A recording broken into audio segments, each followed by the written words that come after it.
औज़ुबिल्लाहि मिनश्शैतानिर्रजीम बिस्मिल्लाहिर्रहमानिर्रहीम अल्लाहुम्मा अफ्तह अलैना हिकमतका वंशुर अलैना रहमतका या ज़ल जलाली वल इकराम। अस्सलाम वालेकुम students, today we will learn Charles law. 5.2.2 है पेज चैप्टर नंबर 5 में से चार्ल्स लॉ। चार्ल्स लॉ के बारे में हम पढ़ेंगे। लॉ हम क्या पढ़ रहे हैं कि हमने जो स्टडी कर रहे हैं वो है गैस लॉज। गैस लॉज क्या होते हैं? These are group of laws. हम लॉज ऑफ गैसेस पढ़ रहे हैं।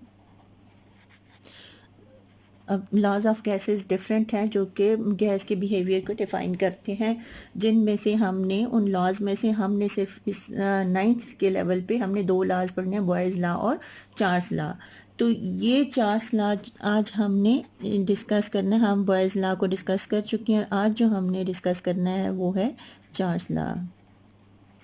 ये सारे के सारे लॉज जो हैं ये उन साइंटिस्ट के नाम पर इनको रखा गया है जिन्होंने ये प्रपोज किए थे।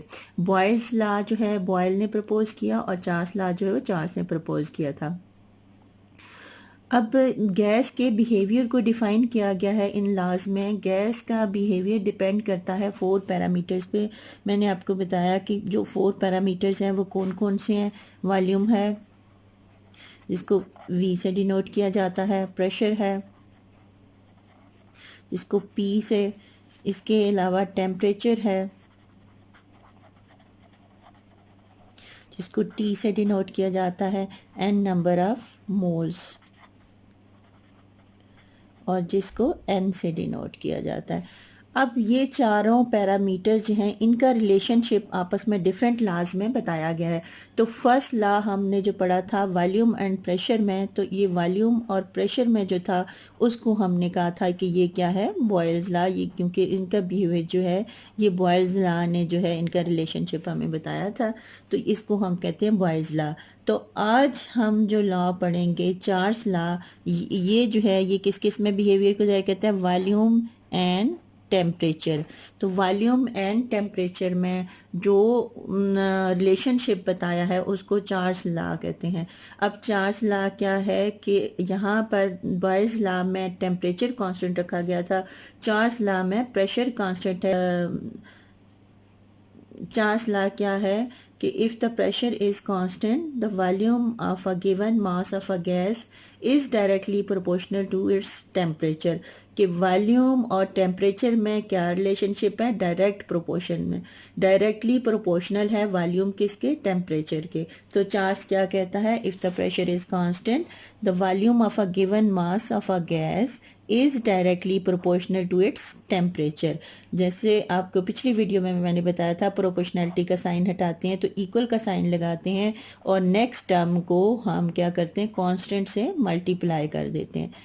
तो यहाँ पर जो कांस्टेंट है उसको हम लिखते हैं के सी, यानी constant of Charles law. C Charles के लिए और के कांस्टेंट के लिए, तो ये आ जाएगा टी।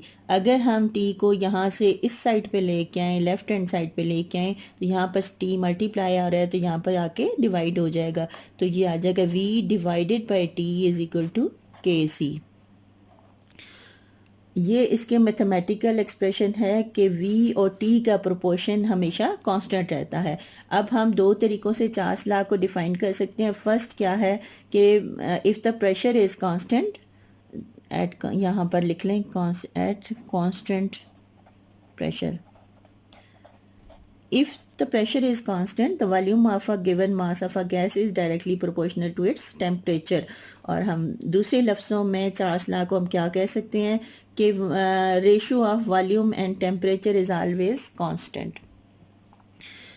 इसको चार्ल्स लॉ को लॉ ऑफ वॉल्यूम्स भी कहा जाता है। वॉल्यूम यानी उसका हुजम, उर्दू में इसको हुजम कहते हैं। तो वॉल्यूम जो है किसी गैस, तो इसको लॉ ऑफ वॉल्यूम्स भी कहते हैं। अगर आपको मैं आसान लफ्ज़ों में बताऊं तो चार्ल्स ने क्या कहा था कि गर्म करने पर गैस फैलती है। गर्म करने पर, यानी गर्म करने का मतलब है उसका टेम्परेचर इंक्रीज़ करें। फैलने का क्या मतलब है कि उसका वॉल्यूम ज़्यादा होता है। कि इसका मतलब ये है कि गर्म करने पर गैस फैलती है और ठंडा करने पर गैस सिकुड़ती है। तो चार्ल्स लॉ का आसान तरीन लफ्ज़ों में ये है कि जब गैस को गर्म किया जाता है तो फैल जाती है, जब गैस को ठंडा किया जाता है तो वो सिकुड़ जाती है। In 1787, Jacques Charles gave a relationship between volume and temperature. तो किन दो चीज़ों के दरमियान है, वॉल्यूम और टेम्परेचर के दरमियान है, for gas at constant pressure and formulated the law known as Charles law. This law state, इस law की ये आगे statement है, the volume of a given mass of a gas is directly proportional to the absolute temperature at constant pressure. constant pressure पे volume और temperature, volume temperature के directly proportional होगा. Mathematically, the law can be expressed as V is directly proportional to T. V is equal to Kc into T. V by T is equal to Kc, where Kc is called constant of Charles law.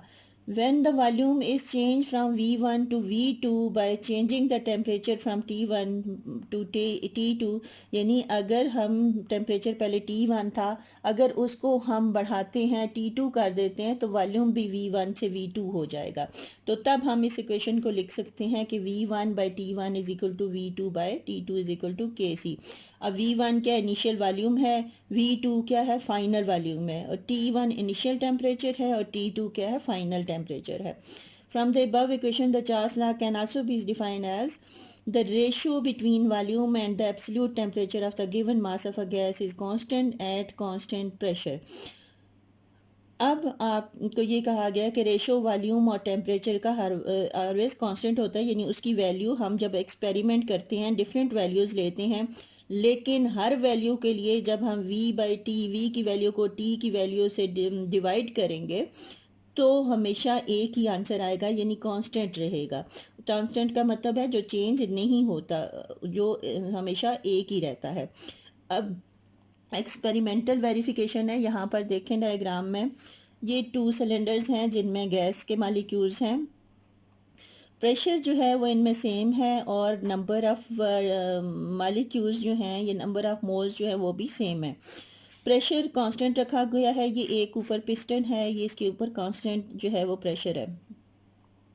अब यहाँ पर ये देखें नीचे आपको बताया हुआ कि ये फ्लेम जो है ये कम है और ये फ्लेम ज़्यादा है, इसका मतलब है ये T1 है, यानी टेम्परेचर जो है यहाँ पर कम है और यहाँ पर टेम्परेचर ज़्यादा है. ये इनिशियल टेम्परेचर है, ये फाइनल टेम्परेचर है.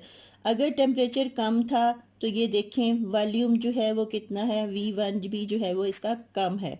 अगर टेम्परेचर ज़्यादा था तो ये देखें ये वॉल्यूम जो है ये वाला जो है ये वॉल्यूम है इसका, ये देखें ये इतना सारे मालिक्यूल इस थोड़ी सी जगह पे हैं और एक दूसरे से करीब करीब है.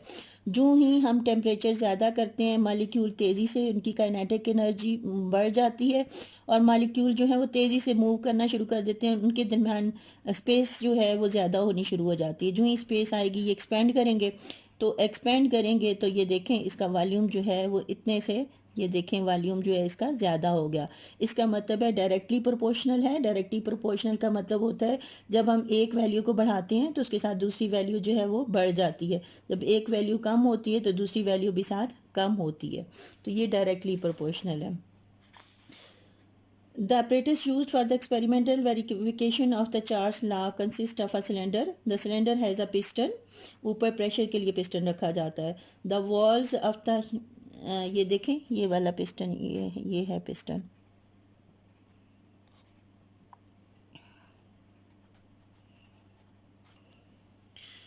The wall of the cylinders are heat insulator.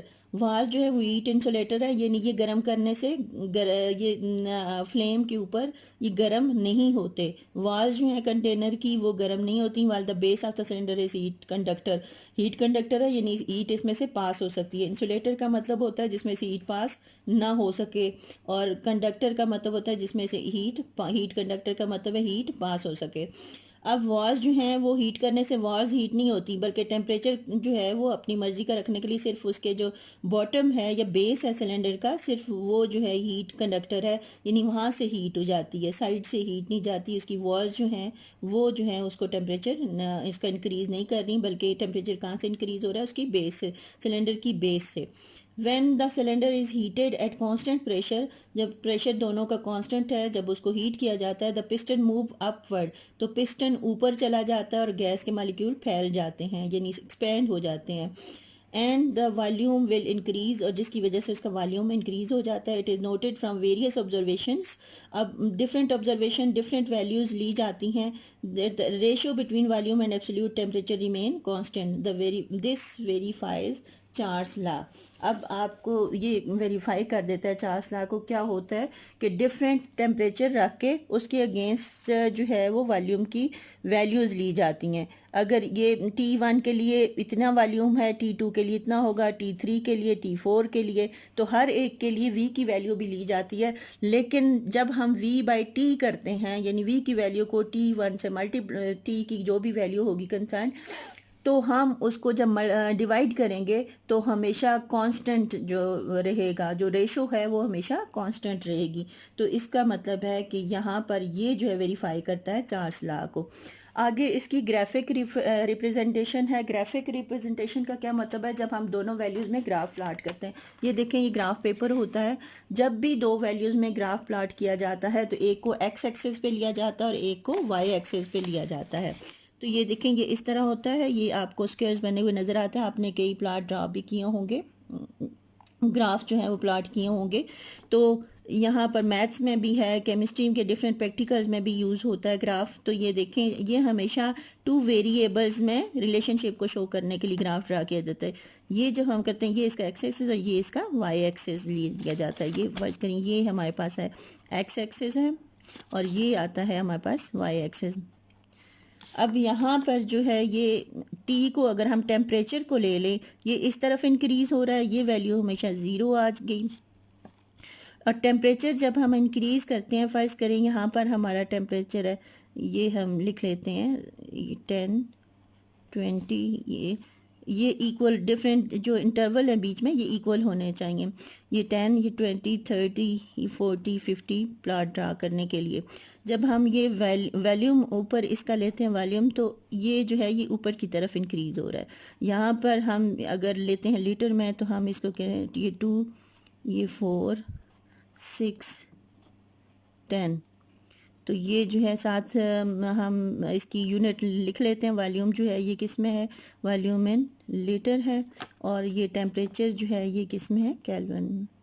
ये जो है सेंटीग्रेड में हम ले लेते हैं. अब जब हम डिफरेंट वैल्यूज़ इसकी लेते हैं तो क्या होता है, अगर टेम्परेचर 10 है तो हम जो है सपोज कर लेते हैं जो हमारी एक्सपेरिमेंटल वैल्यू आई हैं, एक्सपेरिमेंट से हमारे पास डिफरेंट ऑब्जर्वेशंस जो आई हैं वो हम लिख लेते हैं. तो क्या ऑब्जर्वेशन है हमारे पास? फ़र्ज़ करें अगर टेम्परेचर 10 था तो हमारे पास 2 लीटर था इसका वॉल्यूम.